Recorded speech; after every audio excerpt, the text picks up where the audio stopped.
अब हम बात करते हैं calculate the radius of atom. हम अब रेडियस ऑफ एटम कैलकुलेट करेंगे कि वो किस तरीके से हम कैलकुलेट कर सकते हैं एवोगैड्रो हाइपोथेसिस से। एवोगैड्रो हाइपोथेसिस एक और बात कहता है, वो कहता है कि वॉल्यूम, एक्चुअल वॉल्यूम जो किसी भी एटम की होती है वो किसके बराबर होती है, 2/3 ऑफ वॉल्यूम। कारण क्या है उसका, अगर हम देखें सारे के सारे प्रोटॉन्स उसके न्यूक्लियस में रहते हैं और इलेक्ट्रॉन्स जो है वो अलग अलग शेल में उसके चारों तरफ क्या कर रहे हैं, रिवॉल्व करते हैं। तो अब अगर आप देखो तो एटम का ये जो बीच का स्पेस है, जो इलेक्ट्रॉन्स का रिवॉल्यूशन या ऑर्बिटल का जो स्पेस है, ऑर्बिट का स्पेस और जो न्यूक्लियस है, इन दोनों के बीच में जो भी स्पेस है वो खाली है। इसका मतलब आप उसको वॉल्यूम में कंसीडर नहीं कर सकते। इसीलिए हम जो वॉल्यूम है उसको कितना कंसीडर करते हैं, 2/3 कंसीडर करते हैं। अब हम आगे बढ़ते हैं अपने न्यूमेरिकल में।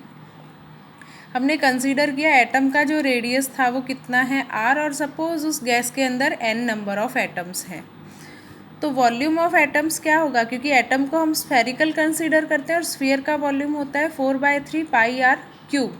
ये एक एटम का वॉल्यूम हो गया, तो n एटम्स का वॉल्यूम हो जाएगा n × 4/3 पाई r क्यूब।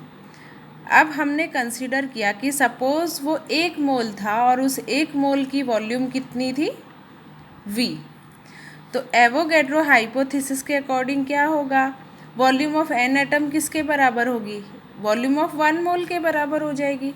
तो n एटम्स की वॉल्यूम जो कि हमने यहाँ लिखी थी वही यहाँ पे आ जाएगी, n × 4/3 पाई r क्यूब। और उसकी वॉल्यूम, वैसे एक्चुअल वॉल्यूम 1 मोल की कितनी है वो हमने कंसीडर की थी v, पर एक्चुअल वॉल्यूम कितनी कंसीडर होती है, 2/3 कंसीडर होती है। तो यहाँ पे आ जाएगी 2/3 × v। अब अगर हम सॉल्व करें, 3 से 3 कैंसिल आउट हो जाएगा, 2 से 4 कैंसिल आउट होके 2 बचेगा। बाकी सब चीज़ें हम ले जाते हैं राइट हैंड साइड में और हमारे पास यहाँ क्या बचेगा, r³ = v/n पाई 2 और 2 पाई n।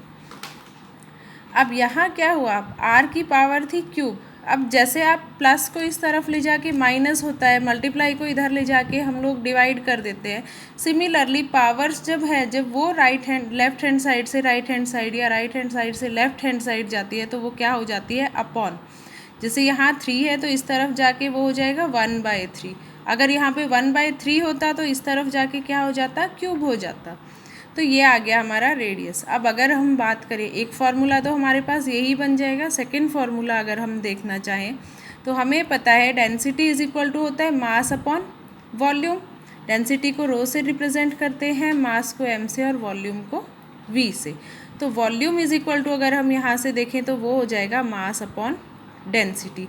अब यहाँ जो वॉल्यूम की वैल्यू है उसकी जगह पे हम क्या पुट कर देंगे, m/रो। तो v की जगह हमने m/रो किया तो हमारी रेडियस की एक और वैल्यू आ गई in terms of mass, density and number of atoms.